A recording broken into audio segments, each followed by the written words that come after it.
is considered the most attractive. That's more. Krishna means most attractive.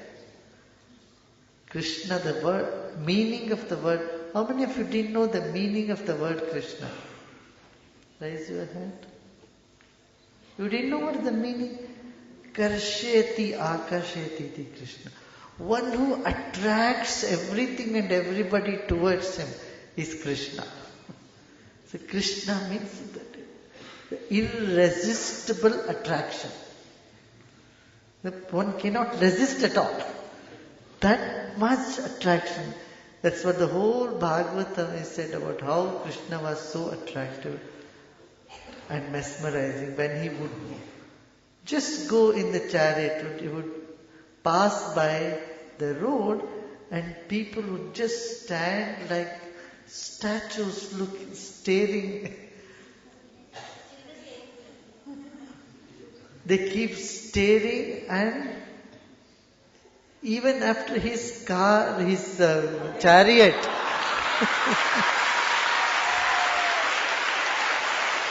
no, chariot is car. Even after his chariot goes away, people would just keep their eyes open and keep staring. And someone would come and, what are you staring at? So a gopi says, no doubt he also took my sight also. My attention also has gone with him. That is the seer, the scenery, the scene, everything became one. There is a lot, many stories are there, Srimad Bhagavatam. Someone was doing the makeup and she did makeup with one eye, and then she heard he's coming. They just left everything and ran out to the street to have a glimpse. So there are many stories to indicate that the divine is very, very, very attractive, so that the little attractions that the mind anchors on are freed. That's called Mohana. Mohana means one.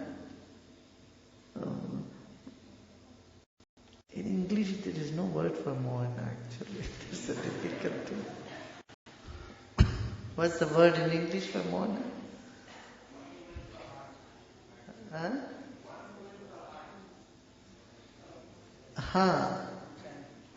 Who appeals to the heart, one who enchanting, endearing may be the right word, endearing.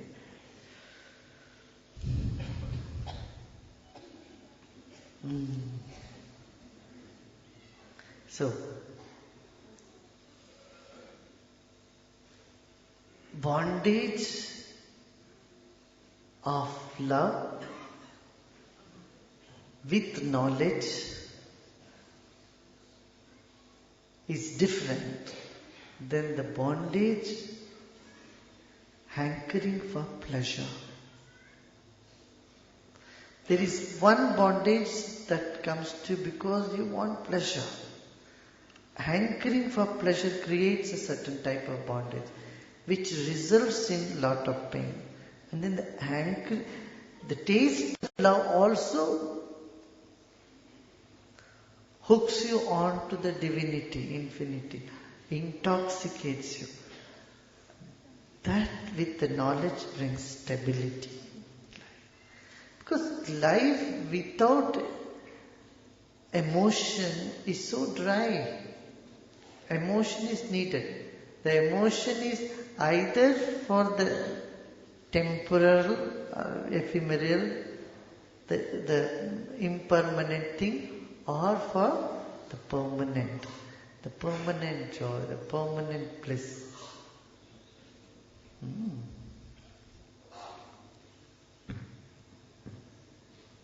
Guruji, is developing wisdom a constant effort on our part or just pure grace? wisdom is natural. I can't do anything about it.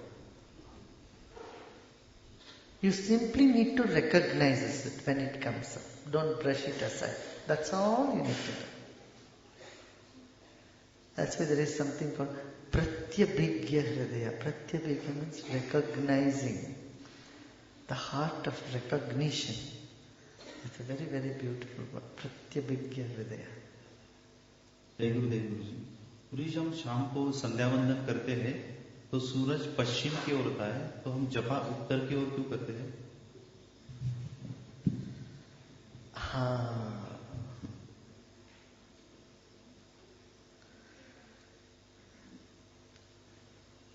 सूर्यास्त के बाद सबसे बड़ा power जो है वो magnetic force है north pole, north and south pole का होता है। जब तक सूरज है तब तक पावर तो सूरज पर, उस दिशा में है जहां सूर्य है।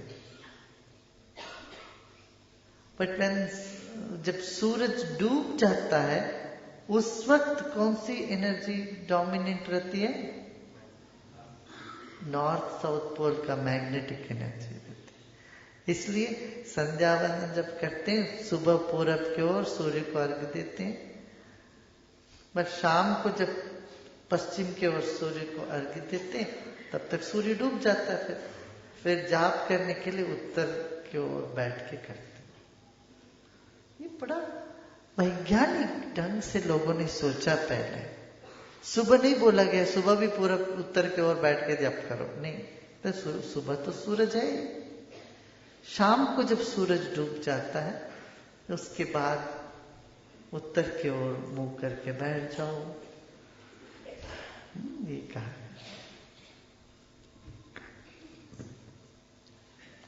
मगर इसमें इतना अधिक महत्व नहीं देना चाहिए। मान लो कोई ऐसी जगह बैठे हैं जहां पर सूरज डूब ही नहीं रहा है, तुम नॉर्वे जाओ, अर्जेंटीना जाओ, मान लो वहां 2 महीने तो सूरज डूबता ही नहीं है, 12 बजे सूरज रहता है। अब कैसे करूं? अब उत्तर को दूं, दक्षिण को दूं? ये दैवम सर्वतोमुखा, भगवान सब जगह है। इसलिए कहीं भी बैठ के किसी भी दिशा में बैठ के अपना प्रार्थना ध्यान कर सकते। पर एक वैज्ञानिक ढंग से बताए अच्छी बात है, खासतौर से इन ट्रॉपिकल कंट्रीज के लिए। यदि ऋषि मुनि वो आर्कटिक देशों में देखते तो हो सकते बोलेंगे सब दक्षिणाभिमुख बैठ के अपना ध्यान करो। इसलिए कई बार वास्तुशास्त्र जो भारत के लिए ठीक है वही रशिया के लिए नहीं ठीक हो सकता है, कि वहां अलग है। मैंने यही कहा कि इन सब चीजों में हमें थोड़ा करेक्शन करनी चाहिए। यहां कहते हैं वास्तु में क्या दक्षिण के ओर नहीं दरवाजा रखना चाहिए। क्यों? सिटी प्लानिंग में यहाँ पर जो शहर कनपट एक नगर का जब प्लानिंग करते थे, योजना करते थे, तब स्मशान को दक्षिण में रखते थे। तो दक्षिण के ओर दरवाजा खिड़की इसीलिए नहीं रखते थे कि दक्षिण से हवा बहेगी तो हवा आएगी तो वो स्मशान से आएगा। हर शहर का दक्षिण भाग में किनारे में स्मशान रखा करते थे। इसलिए वास्तु को भी इस हिसाब से बनाया। मगर आप रशिया चले जाओ, स्कैंडिनेवियन कंट्री में जाओ, यूरोप जाओ, तो वहां सूरज दक्षिण में ज्यादा होता है, हवा अच्छी हवा दक्षिण से आती है, तो वहां तो दरवाजा दक्षिण में रखना ठीक ही है। दक्षिण का दरवाजा खोलो तो वहां 12 महीने सूर्य आएगा तुम्हें। तो इसलिए वास्तुशास्त्र को करेक्शन के बिना ब्लाइंडली सब जगह अप्लाई कर देना ठीक नहीं है।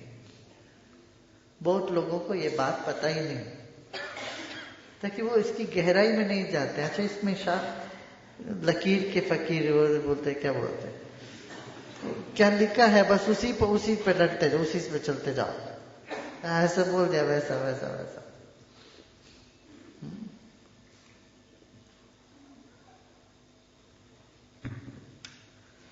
Guruji, Huh?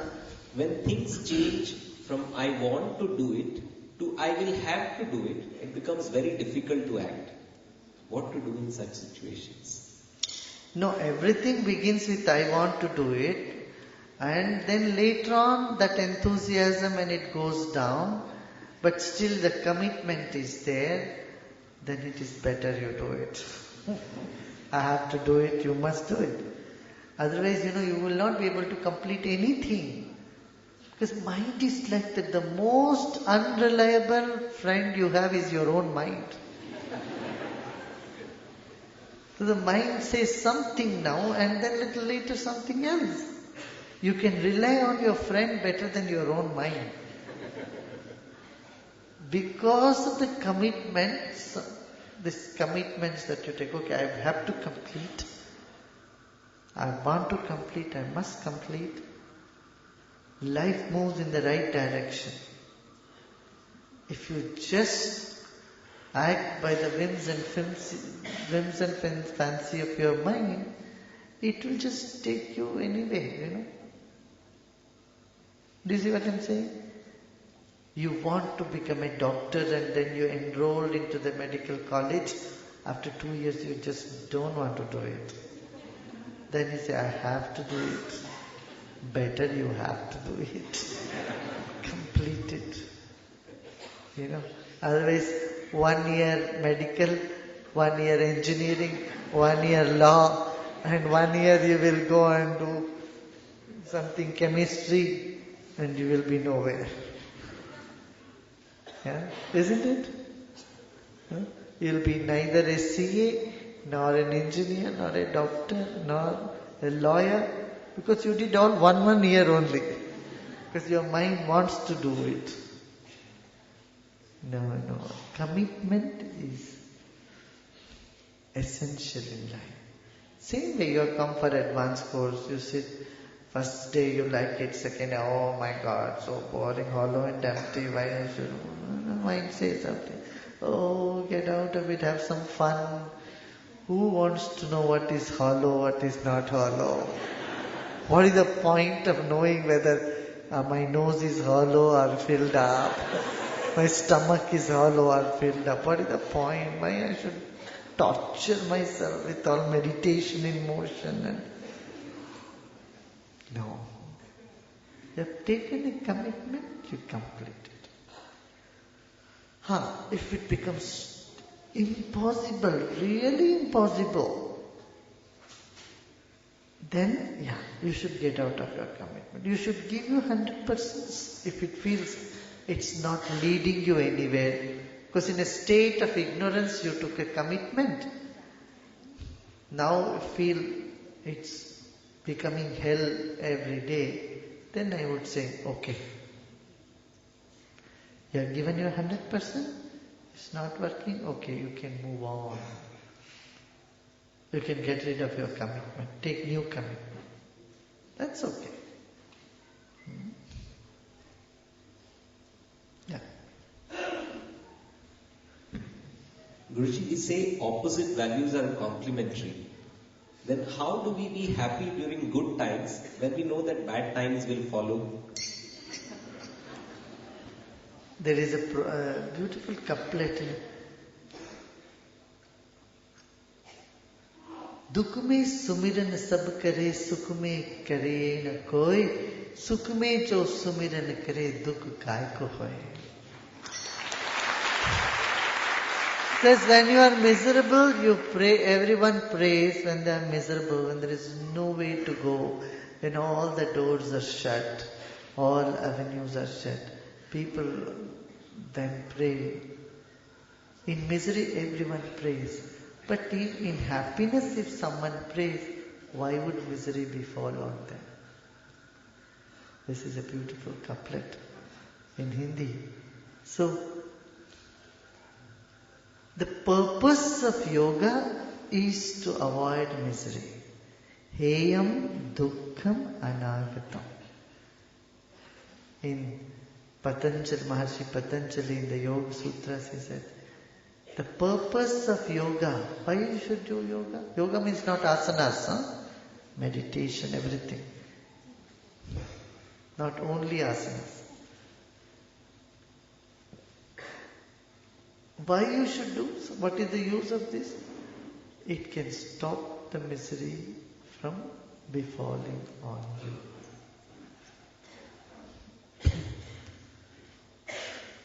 So when you are happy, be grateful and do seva. And when you are miserable, let go, surrender, let go. And that is so difficult. When you are upset, you can't let go. And when you are happy, you don't want to do any service. That is why you become miserable. सेवा, सुख में सेवा, दुख में त्याग. दुखी व्यक्ति को त्याग करने का बल बहुत आवश्यक है. दुख को ही त्याग नहीं कर सकता, पकड़ के बैठे रहता है मैं तो. एंड कोई उसको कह दे तुम दुखी नहीं, तो और गुस्सा चढ़ जाता है. कैसे बोलते मैं दुखी नहीं, बहुत दुखी हूं, और चलते चलते मैं बहुत दुखी हूं कहने में बड़ा मजा आने लगता है. ये विकृत स्वभाव, ऐसा नहीं करना. Sometimes people start enjoying their misery because you are not letting go of it. Renounce in misery and serve in happiness. When you are happy, don't get lost in the happiness, don't get lost in the pleasure. Then come out and do some service. That time you pray. Guruji, Jordan from Meghalaya. Guruji, I am a yes plus yes student and I have been doing my Kriya regularly for almost a year. What percentage of my past karmas have I repaid?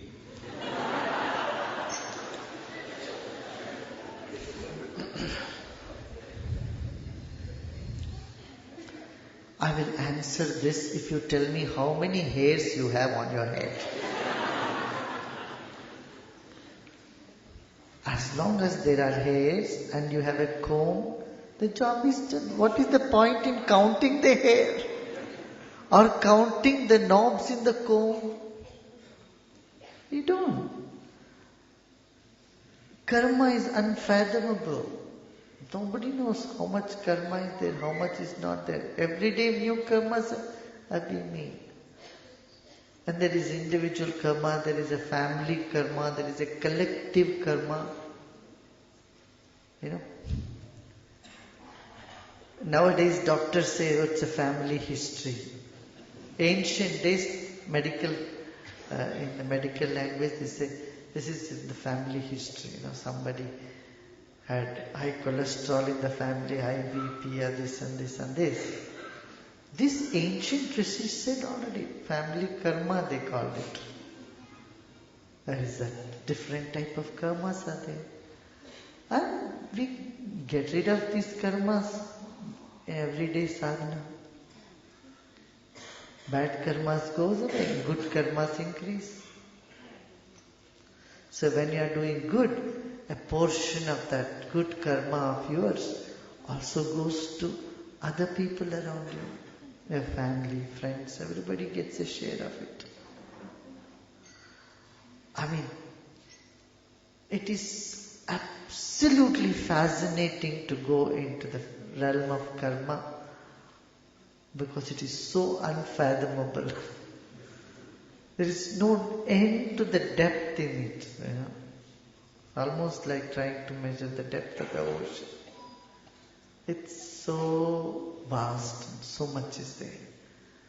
They say, when you have to sail through the river, through the ocean, you don't need to know the depth of the ocean. Anyway, you are sailing in the boat. What is the point of measuring the depth? You are anyway going in the boat. Right? And knowledge and devotion is like the ship in which you sail through the ocean of karma.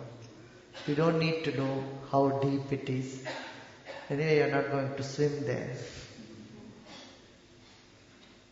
or walk through the water. Guruji, why there are exactly 7 days in a week and 12 months in a year throughout the globe in all communities?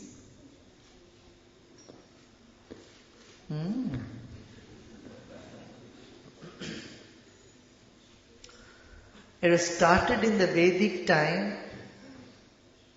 The 0 and the 7 days, 12 months were first given here in India. And then Egypt copied from India. Then it went everywhere. Nobody said 8 days in a week. In India, because there are 7 planets, major planets, though we have 9 planets and 2 are shadow planets. They call it shadow, the nodes of moon. They don't exist, but as a shadow. That's why they didn't give days for it. They gave days for sun, moon, and all this, Mars, Jupiter. And they found the connection between the microcosm and the macrocosm. And then they say sun completes one round in the galaxy in the 12 months, in those 12 months. So they went from, and then 1.5 hours every day. Like that they gave the 14, whatever,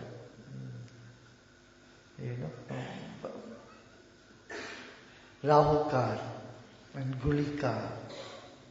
So of the 9 planets, which from the Vedic time they noted, 7 they gave whole days, and the other 2 planets they gave just some hours each day. And that's how it fitted very well with the cosmic calendar. This was done some 30, 40,000 years ago. Or maybe even more. Nobody knows. Okay. गुरुजी प्रणाम।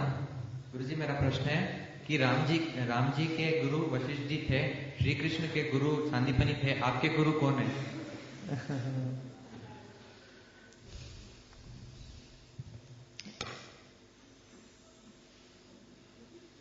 हमारे भी तो थे गुरुजी, हमारे गुरुजी बचपन से, हाँ अभी भी हैं, 113-14 साल के हैं, हो गए काफी उम्र के। तो उसके बाद ऐसे जैसे संदीपनी महर्षि भी थे वहां पर, और लोग भी थे, आज भी सब जगह हैं। गुरु तत्व तो व्याप्त है, आदि शंकराचार्य तो है ही गुरु उसमें।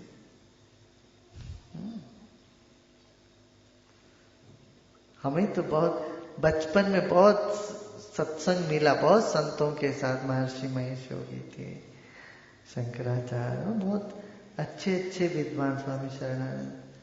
हमारा बचपन सब बूढ़े लोगों के साथ हुआ।